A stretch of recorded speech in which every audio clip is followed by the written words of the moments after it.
کاش میں اس وقت تک زندہ رہتا جب آپ سلم کی قوم آپ کو شہر سے نکال دے گی۔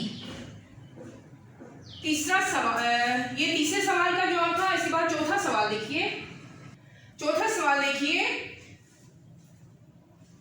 پہلی وحی میں کس سورت کی کتنی آیات نازل ہوئیں؟ تو اس کا جواب دیکھیے بچوں، پہلی وحی میں سورہ علق کی پہلی 5 آیات نازل ہوئیں۔ پہلی وحی میں سورہ علق کی پہلی 5 آیات نازل ہوئیں۔ یہ آپ کے سوالات جوابات تھے۔ اب آپ آبجیکٹیو کے لیے بک پہ دیکھیں۔ پیج نمبر 32 پہ دیکھیے آپ، سرگرمی نمبر 2، درست جواب پر ٹک کا نشان لگائیں۔ پہلا ہے حضرت محمد صلی اللہ علیہ وسلم پر نبوت کی ابتدا کیسے ہوئی؟ آپشن میں ہے سچے خواب آنے پر، عرب قوم کے آپ صلی اللہ علیہ وسلم سے خوش ہونے پر، ورقہ بن نوفل سے ملاقات پر۔ تو درست جواب کیا ہے؟ سچے خواب آنے پر۔ دوسرا ہے نبی کریم صلی اللہ علیہ وسلم کو حضرت جبرائیل علیہ السلام نے کتنی بار سینے سے لگا کر بھیجا؟ آپشن میں ہے 2 بار، 3 بار یا 4 بار۔ درست جواب ہے 3 بار۔ تیسرا ہے پہلی وحی کی آمد پر نبی صلی اللہ علیہ وسلم بہت غمگین ہوئے، خاموش رہے یا کانپنے لگے؟ تو درست جواب ہے کانپنے لگے۔ نمبر 4 پہ ہے ورقہ بن نوفل حضرت ختیجہ رضی اللہ عنہ کے ماموں تھے، والد تھے یا چچا زاد بھائی تھے؟ تو درست جواب ہے چچا زاد بھائی تھے۔ سرگرمی نمبر 3 دیکھیے، مناسب الفاظ سے خالی جگہ پر کریں۔ آپ صلی اللہ علیہ وسلم عبادت کے لیے مکہ کے قریب جبل نور کی بلندی پر غار حرا میں چلے جاتے تھے۔ پہلی خالی جگہ میں غار حرا آئے گا۔ حضرت جبرائیل علیہ السلام نے جب نبی پاک صلی اللہ علیہ وسلم کو پڑھنے کا کہا تو آپ سلم نے کہا میں پڑھنا نہیں جانتا۔ دوسری خالی جگہ میں آئے گا میں پڑھنا نہیں جانتا۔ نمبر 3 ہے پہلی وحی کے وقت نبی صلی اللہ علیہ وسلم کی عمر 40 سال تھی۔ تیسری خالی جگہ میں 40 آئے گا۔ نمبر 4 دیکھیے، پہلی وحی کے بعد حضرت ختیجہ رضی اللہ عنہ نے آپ صلی اللہ علیہ وآلہ وسلم کو تسلی دی۔ خالی جگہ میں آئے گا حضرت ختیجہ رضی اللہ عنہ۔ اسی چیپٹر کے ساتھ ہم اپنے پہلے چیپٹر کا باب نمبر 3 کریں گے، جس کا نام اسماء الحسنی ہے۔ چیپٹر نمبر 1 دیکھیے، عقائد و ایمانیات، اور اس کا باب نمبر سوم، اسماء الحسنی۔ پیج نمبر 9، اسماء الحسنی۔ ان ناموں کو پڑھانے کا مقصد بچوں آپ کے اندر اللہ تعالیٰ کے صفاتی نام یاد بھی کرنا اور اللہ تعالیٰ سے محبت پیدا کرنا آپ کے اندر۔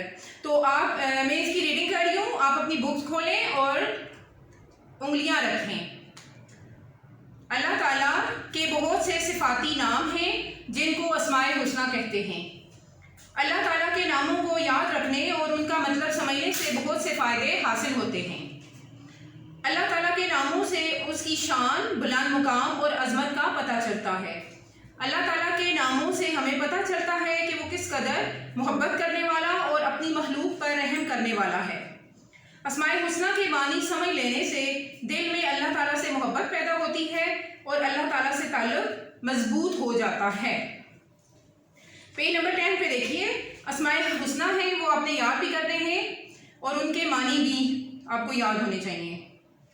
العلی اونچی شان والا، الحکیم بہت ہی حکمت والا، الکبیر بہت بڑا، الودود بہت محبت رکھنے والا، الحفیظ حفاظت کرنے والا، المجید بڑی عظمت والا، المقیت نگہبان نگران، الباعث موت کے بعد دوبارہ اٹھانے والا، الحسیب حساب لینے والا، الشہید گواہ، الجلیل بڑی شان والا، الحق حق پر قائم، الکریم احسان و کرم کرنے والا، الوکیل کام بنانے والا، الرقیب ہر چیز پر نگران، القوی انتہائی طاقتور، المجیب دعائیں قبول کرنے والا، المتین بزرگ و برتر، الواسع وسعت والا، الولی دوست۔ بچوں اب ہم پیج نمبر 11 پہ دیے گئے سوالات اور جوابات کریں گے۔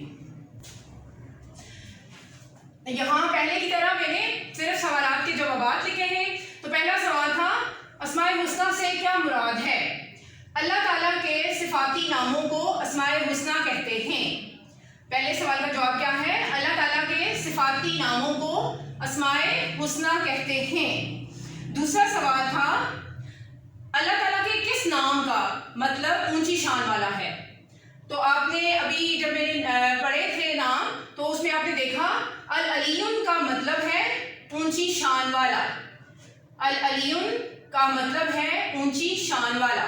تیسرا سوال تھا بچوں کہ اللہ تعالیٰ کی محبت پیدا کرنے کے لیے دل میں کیا کرتے ہیں، یعنی دل میں اللہ تعالیٰ کی محبت پیدا کرنے کے لیے ہمیں کیا کرنا چاہیے؟ تو اس کے لیے ہمیں یہ کرنا چاہیے اسماء حسنہ کے معنی سمجھ لینے سے دل میں اللہ تعالیٰ سے محبت پیدا ہوتی ہے اور اللہ تعالیٰ سے تعلق مضبوط ہو جاتا ہے، یہ ہمیں کرنا چاہیے۔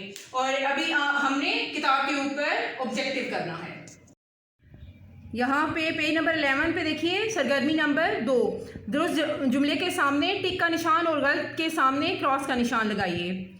نمبر 1 ہے الحکیم کا مطلب قابل تعریف ہے، کراس۔ نمبر 2 ہے اللہ تعالیٰ ہمارا دوست ہے، درست۔ اس کائنات میں اللہ سے زیادہ قوی کوئی نہیں، بالکل ٹھیک ہے۔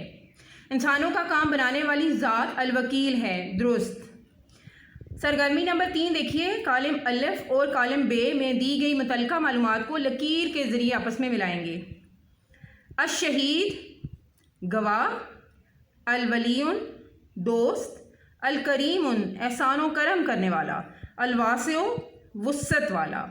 بچوں اس کے ساتھ ہی آپ کا لیکچر نمبر 4 کمپلیٹ ہوا۔ آپ نے اس تمام یعنی یہ دونوں آج ہم نے 2 چیپٹرز مکمل کیے ہیں، تو آپ نے ان دونوں کو بہت اچھی طرح یاد بھی کرنا ہے اور ان کے کوشچن آنسر جو ہیں وہ اپنی نوٹ بک پر ضرور لکھنے ہیں۔